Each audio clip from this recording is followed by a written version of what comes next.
Time now to turn our attention to the international newspapers. Leo McGuinn joins us for that. Leo, you're going to start in the UK, where a number of different newspapers are focusing on the Ukraine this Monday morning.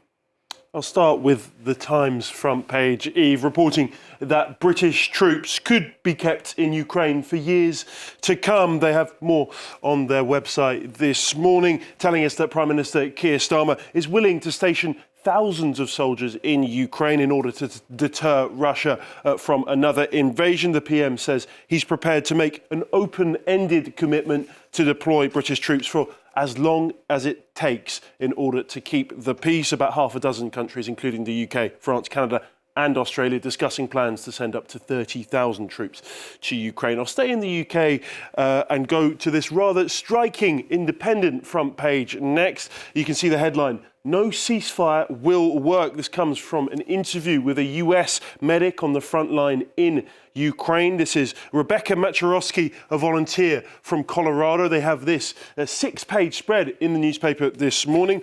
She's leading a medical unit comprised of Ukrainians, Germans, a Georgian and a New Zealand nurse, part of Ukraine's 53rd Brigade. In the interview, Macherowski says US President Donald Trump effectively turning his back on Ukraine was devastating, calling it traumatic, like a knife in the back. When asked about the proposed ceasefire, she's very clear. "I don't think that ceasefire could possibly be honoured," she says. Her team tend to agree. Rebecca said she'd love the chance to get the wounded guys out, for them to have some rest and some respite. But based on history and based on Russia's proven behaviour over and over again, she simply can't fathom a world in which a ceasefire would actually be honoured. OK, well, moving to Saudi Arabia, Leo, you've picked up on articles about a renewed crackdown on immoral acts there. You can see this Financial Times headline reporting that Crown Prince Mohammed bin Salman has established a new enforcement unit created in order to crack down on prostitution, begging and other so-called immoral acts. The Interior Ministry has announced actually that the arrest of 11 women for prostitution, the first time in over a decade that the Saudi officials have recognised the presence of the practice within the country. I want to stay in Saudi but move to this rather harrowing New York Times article titled "Why Maids Keep Dying in Saudi Arabia." It focuses particularly on Kenyan women lured by company recruiters and actually encouraged by their own government. They're told if they spend just 2 years in Saudi Arabia as a housekeeper or a nanny, they can earn enough to build a house and a future. Compare that to the women who return, often ground down by beatings, unpaid wages, starvation and sexual assault. Others return in a coffin. This article has testimonies from several incredible women, including Faith Shamila Marunga, who says her boss groped, beat and raped her. There's also Mary Niambura, who says she was thrown from a balcony by her boss and she's ended up in a wheelchair. You can see her there in that wheelchair, whereas others simply just didn't survive. At least 274 Kenyan workers, mostly women, have died in Saudi Arabia over the past 5 years.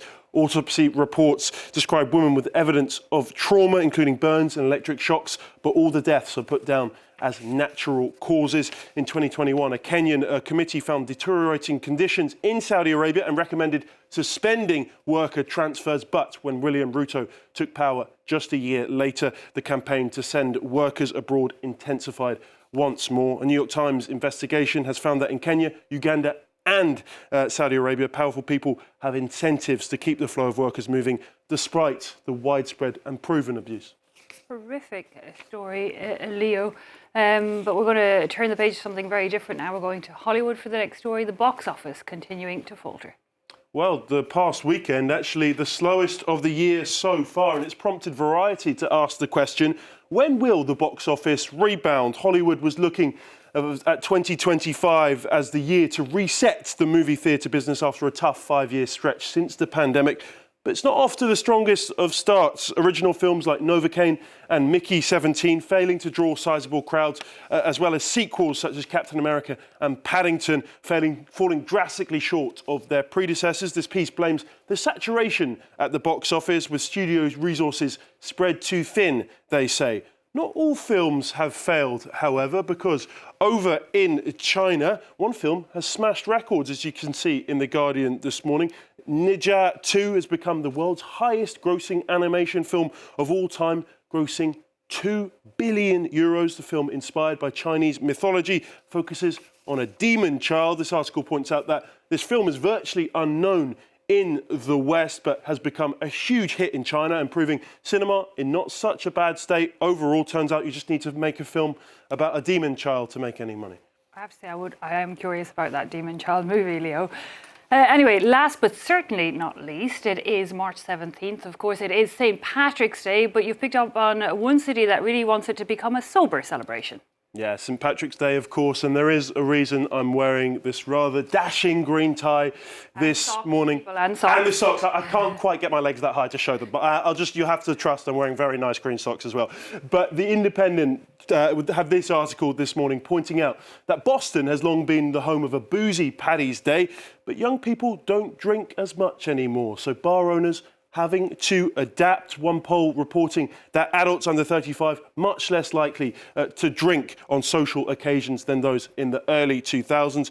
And as people are becoming more and more conscious to the dangers of drinking, bar owners, as I say, adapting. One barman said that the trade in mocktails is booming, especially since the pandemic. Over in New York, one man has created a sober Paddy's Day. It's been going for 15 years now. According to the organiser, he came up with it as a chance to break the hurtful stereotype for Irish people. I'll finish by showing you the famous Chicago River dyed green once again, just like it is every year. I'll try and show you a video here just to show you the scale of it. You can see there, 40 pounds of non-toxic dye pumped into the river. It looks pretty impressive, but it's the same colour as the Seine, and we don't put any non-toxic dye in that. Yeah, so. In Ireland, we don't do anything to the river. Gur míle maith agat, Liam McGuinn and Bionnick Tíneile Fodrick.